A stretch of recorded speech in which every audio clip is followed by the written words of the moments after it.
19 ਸਾਲ ਦਾ ਸੀ, ਚੰਗਾ ਖਿਡਾਰੀ ਸੀ, ਪਰ ਨਸ਼ਾ ਜਿੱਤ ਗਿਆ। ਤਰਸੇਮ ਸਿਆ ਇਸ ਅੱਗ ਦਾ ਸੇਕ ਤਾਂ ਘਰ ਘਰ ਪਹੁੰਚਿਆ, ਪਰ ਬਸ ਹੁਣ ਹੋਰ ਨਹੀਂ। ਪੰਜਾਬ ਸਰਕਾਰ ਨੇ ਨਸ਼ਿਆਂ ਦੇ ਵਿਰੁੱਧ ਇੱਕ ਸਖਤ ਮੁਹਿੰਮ ਚਲਾਈ ਹੈ ਤੇ ਅਸੀਂ ਸਾਰਿਆਂ ਨੇ ਇਹਨਾਂ ਦਾ ਸਾਥ ਦੇਣਾ ਕਿ ਅੱਜ ਤੋਂ ਬਾਅਦ ਨਾ ਇਸ ਪਿੰਡ ਵਿੱਚ ਨਸ਼ਾ ਵਿਕੂਗਾ ਤੇ ਨਾ ਹੀ ਕਿਸੇ ਨਸ਼ਾ ਵੇਚਣ ਵਾਲੇ ਨੂੰ ਇੱਥੇ ਵੜਨ ਦਿੱਤਾ ਜਾਊ। ਜਿਹੜੇ ਨਸ਼ੇ ਵਿੱਚ ਫਸੇ ਹੋਏ ਨੇ ਉਹਨਾਂ ਨੂੰ ਨਸ਼ਾ ਮੁਕਤੀ ਕੇਂਦਰ ਵਿੱਚ ਭਰਤੀ ਕਰਾਵਾਂਗੇ। ਕੋਈ ਵੀ ਨਸ਼ਾ ਤਸਕਰ ਦੀ ਜ਼ਮਾਨਤ ਨਹੀਂ ਕਰਾਏਗਾ। ਵਾਅਦਾ ਕਰੋ, ਅਸੀਂ ਆਪਣੇ ਪਿੰਡ ਨੂੰ, ਆਪਣੇ ਪੰਜਾਬ ਨੂੰ ਨਸ਼ਾ ਮੁਕਤ ਕਰਕੇ रहांगे। 2008 का साल देश के लिए बहुत बुरा साबित हुआ। 29 सितंबर को मालेगांव में ब्लास्ट हुआ, फिर 26 नवंबर को मुंबई में सीरियल आतंकी हमले हुए। तब यूपीए की सरकार थी और सरकार को बहुत कुछ सुनना सहना पड़ा, फिर भी आतंकी हमलों की जांच हुई। मुंबई के हमलावर ऑन द स्पॉट मारे गए। मुंबई हमलों की जांच एकमात्र जिंदा आतंकी अजमल कसाब को फांसी से अंजाम तक पहुंच गई।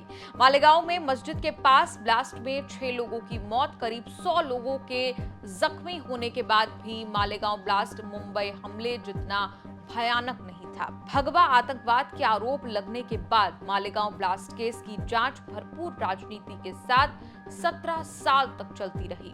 अब कोर्ट का फैसला आया तो देश सन्न हो गया।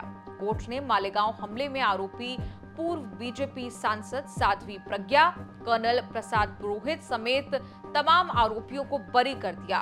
एनआईए कोर्ट के जज ए.के. लाहोटी ने आरोपियों को निर्दोष बताते हुए कहा कि केवल शक के आधार पर आरोप सिद्ध नहीं किए जा सकते। अब खूब हल्ला मच रहा है कि ऐसा कैसे हो गया। मालेगांव केस की शुरुआती सरकारी वकील रही रोहिणी साल्यान ने केस को लेकर बड़े बड़े दावे और खुलासे किए हैं। उन्होंने 10 साल पहले भी जो दावा किया था वो आज सही साबित हुआ। साल्यान के खुलासे से मालेगांव की जांच और कोर्ट वर्डिक्ट अब भारी विवादों में फंसा है। इमरान प्रतापगढ़ी ने कहा, फैसला है, इंसाफ नहीं। 2010 में केंद्र सरकार की एजेंसी एनआईए को सौंपी गई। 2014 में मोदी सरकार बनने के बाद जांच को लेकर विवाद शुरू हो गए। केस की सरकारी वकील रोहिणी साल्यान ने 2015 में बड़ा दावा किया कि एनडीए सरकार के आने पर आरोपियों को लेकर नरमी बरतने का दबाव डाला जा रहा है। एक अधिकारी ने मिलकर कहा कि आरोपियों के प्रति नरम रुख रखना है। स्पेशल पब्लिक प्रोसिक्यूटर रही रोहिणी साल्यान 2017 तक सरकार की ओर से केस लड़ती रही। एनआईए ने वकीलों के पैनल से हटा दिया। इंडियन एक्सप्रेस के इंटरव्यू में रोहिणी साल्यान ने कहा कि पहले से उम्मीद थी कि ये लोग रिहा हो जाएंगे। अगर आप सही बात कोर्ट के सामने पेश नहीं करेंगे तो और क्या उम्मीद की जा सकती है। 2017 तक मैंने कोर्ट के सामने कई सारे सबूत पेश किए थे, अब वो सब कहां गायब हो गए। रोहिणी ने एनआईए की जांच पर ही सवाल उठाए। कहा कि एनआईए ने एटीएस को सबूत को गलत मानते हुए नए सिरे से सबूत जुटाए, गवाहों के बयान लिए, पहले से दर्ज सबूत से अलग कुछ और पेश करेंगे तो कुछ भी हो सकता है। सरकार के रवैये से बेहद निराश होकर रोहिणी ने कहा, कोई नहीं चाहता कि सच सामने आए। हम बहुत मेहनत करते हैं लेकिन कोई नहीं चाहता कि हम ऐसा करें। आखिर ये किसकी नाकामी है? हमारी अपनी जनता की, सरकार की नहीं, क्योंकि ये वो सरकार है जिसे जनता ने चुना है और वो अपनी मर्जी से शासन करेगी। आप सरकार को दोष नहीं दे सकते, आपको खुद को ही दोष देना होगा।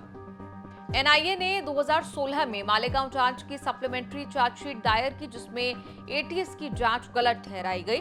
मकोका लगाने पर सवाल उठाए। एटीएस ने साध्वी प्रज्ञा को इस आरोप में गिरफ्तार किया था कि ब्लास्ट में इस्तेमाल बाइक साध्वी के नाम पर थी। उन्होंने आरोपियों को बाकी आरोपियों से मिलवाया था। एनआईए ने कहा उसके कोई सबूत नहीं। एनआईए ने कोशिश की कि साध्वी का नाम आरोपियों की लिस्ट से भी हट जाए, लेकिन कोर्ट ने ऐसा किया नहीं। रोहिणी साल्यान ने जांच में लीपापोती की कहानियां सुनाई। मालेगांव वर्डिक्ट से हैरान लोग भी जांच में लीपापोती का शक जता रहे हैं। मिलिट्री ग्रेड आरडीएक्स वहां पर इस्तेमाल हुआ, ये एनआईए ने अपनी चार्जशीट में कहा। अब ये मिलिट्री ग्रेड आरडीएक्स इस्तेमाल हुआ तो फिर ये कहां से आया? भाई 2006 का बॉम्ब ब्लास्ट मालेगांव का 2 हुए, 2006, 2008। 2006 में आपने मुसलमानों को पकड़कर खूब पीटा, मारा, वो डिस्चार्ज हो गए। किसने किया वो? अब 2008 का ब्लास्ट फिर किसने किया? और तीसरा ये याद रखिए कि अगर साध्वी प्रज्ञा ठाकुर की मोटरसाइकिल पर ही वो बॉम्ब रखा गया आरडीएक्स मिलिट्री ग्रेड, और एनआईए ने कहा कि उनके पास नहीं था वो। फिर मुंबई में जो ब्लास्ट हुआ था 1991 में, उसमें भी एक महिला के नाम पर एक वो गाड़ी थी, क्या बोलते हैं आपकी, मारुति वैन थी, जिसको ना चलाने आता था, उसको आपने कन्विक्शन दे दिया। ये हमको समझ में नहीं आ रहा। मालेगांव में 15 साल तक ट्रायल चला, खूब सारे ट्विस्ट और टर्न आए। 2017 में मकोका का केस हटा लिया गया, यूएपीए की धारा लगी जिसमें क्लीन चिट मिल गई, 4 जज बदल गए, 323 गवाहों के बयान दर्ज हुए और 40 से ज्यादा गवाह बयान से मुकर गए। 25 गवाहों की मौत हो गई। कहा गया कि फोरेंसिक सबूतों को गलत तरीके से इकट्ठा किया। मौके से मिले सबूत इतने बिगड़े हाल में थे कि उन्होंने सबूत नहीं उन्हें माना जा सकता। फाइनली जब जजमेंट, या तो एनआईए कोर्ट ने सभी 7 आरोपियों को बरी कर दिया। इससे पहले 11 जुलाई 2006 के Mumbai local train blast case में भी सभी आरोपी बरी हो चुके हैं। फैसला हमने देखा, बहुत आश्चर्यजनक है और ये फैसला है, इंसाफ नहीं है। इंसाफ की बाट जो रही हैं वो आत्माएं, वो रूहें जो इस जघन्य आतंकवादी घटना में मारी गई थी। मुझे लगता है कि मौजूदा सरकार ने कहीं ना कहीं से, एनआईए ने पैरवी को कमजोर किया, जिसका परिणाम इस फैसले की शक्ल में आया। न्याय नहीं हुआ है। मुझे यकीन है कि एनआईए बिना किसी सरकारी दबाव के ऊंची अदालत में जाएगी और जो दोषी हैं उनको सजा दिलाने का काम करेगी। तभी शायद उन मृतात्माओं की रूहों को सुकून मिले। 17 साल बाद अब अचानक सब बरी, कोई सबूत नहीं। 2008 में कांग्रेस एनसीपी सरकार ने जांच महाराष्ट्र एटीएस को सौंपी, जिसके हेड हेमंत करकरे मुंबई हमले में आतंकियों से लड़ते हुए शहीद हुए थे। आखिरी इंटरव्यू में उन्होंने भरोसा जताया था कि मालेगांव की जांच सही दिशा में है। साध्वी प्रज्ञा को पकड़ने वाले भी हेमंत करकरे ही थे। मालेगांव बम धमाके के मामले में अब तक 11 आरोपियों की गिरफ्तारी हो चुकी है, लेकिन जिस तरीके से कोर्ट में लगातार एटीएस पर आरोप लगाए गए, उसके बाद जो स्थिति पैदा हुई है, उस पूरे मामले पर बातचीत करने के लिए हमारे साथ एटीएस के प्रमुख हेमंत करकरे खुद मौजूद हैं। करकरे साहब, 11 आरोपियों की गिरफ्तारी हो चुकी है, लेकिन जिस तरीके से बार बार आरोप एटीएस पर लग रहे हैं, उन आरोपों के बारे में आपका क्या? ये कोर्ट में आरोप लगाए हैं, हमने आरोप सीरियसली लेके जो भी हमारा कहना है हम कोर्ट के सामने रखेंगे। आरोप सही तो नहीं है, लेकिन जो उन्होंने कहा है उसका फैक्चुअल पोजीशन जो है वो हम कोर्ट के सामने रखेंगे। जब से पहली गिरफ्तारी हुई है, 23 अक्टूबर को पहली गिरफ्तारी हुई, उसके बाद जिस तरीके से बार बार ये कहा गया कि जानबूझकर गिरफ्तारी की जा रही है, कोई प्रेशर है एटीएस पर, एक्ट के तहत की जा रही है, क्या इन आरोपों का जवाब देने के लिए क्या आपने तैयारी करके रखी हुई है? क्या आपको लगता है कि ये तो मैं बिल्कुल साफ कहता हूँ, एटीएस पे किसी भी ऑफिसर पे जरा भी प्रेशर नहीं है, किसी का प्रेशर नहीं है।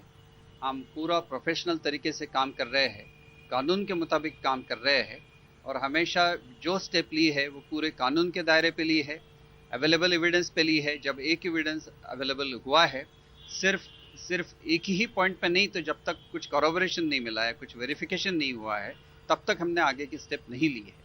लेकिन जो चीज़ें बार बार आती गई कि आरएसएस के लोगों पर शिकंजा कसने की कोशिश है, कुछ इन लोगों ने बाकी सारी जो साजिशें की थी उसके बारे में जो खबरें आती गई, क्या उसके बारे में क्या आप कुछ कहना चाहेंगे? देखिए, ये ऐसा कहना, किसी संगठन पे उंगली उठाना, ये गलत है। हमने जो आरोपी, जो सस्पेक्ट्स है, जिनके खिलाफ एविडेंस अवेलेबल है, उनको हमने पिकअप किया है। उस बीच कई सारी चीजें आपको मिली, लेकिन नहीं, किस संगठन से जुड़े हैं, क्या है, इसका हमने ना तो इंक्वायरी किया है, ना तो वो जरूरी है। ये कहना गलत होगा कि किसी संगठन का हाथ है या नहीं है, क्योंकि हमने उसकी तरफ देखा ही नहीं है। हम सिर्फ सस्पेक्ट की तरफ देख रहे हैं, हम एविडेंस की तरफ देख रहे हैं। आपके पास क्या पुख्ता सबूत है? आप कह सकते हैं कि अगर कल कोर्ट ऑफ लॉ के सामने आपको साबित करना पड़े तो आप पूरे इसके साथ साबित कर पाएंगे इन सारी? हमने जो भी कार्रवाई की है, अरेस्ट की हो या इंक्वायरी की हो, वो हर कार्रवाई एविडेंस के आधार पे की है। ये एविडेंस कोर्ट के सामने रखेंगे और कोर्ट इनको एग्जामिन करके जो भी प्रमाण सही रहेगा उसके अनुसार न्याय करेगी। सर, एक आखिरी सवाल है कि 2 आरोपी अभी भी फरार है, क्या उनको फरार घोषित किया गया है? उसके बारे में कुछ जांच शुरू कर दी गई है कि कुछ लोगों की तलाश आपके अभी भी जारी है? The process is on. कब तक ये मामला पूरा सॉल्व होने की उम्मीद आपको लगती है? कब तक आप पूरी साजिश की गुत्थी सुलझा के मीडिया के सामने रख सकेंगे, ऐसा आपको लगता है, या देश के सामने? कानून हमें ऑर्डिनरी 90 दिन देता है, मकोका में तो 180 दिन मिलते हैं। मुझे पूरी उम्मीद है कि कानून ने जो हमें समय दिया है उसके पहले ही हम ये गुत्थी सुलझा पाएंगे। आपका कोर्ट कचहरी के इस एपिसोड पर क्या कुछ कहना है, क्या राय है, कमेंट्स में लिखकर जरूर बताएं।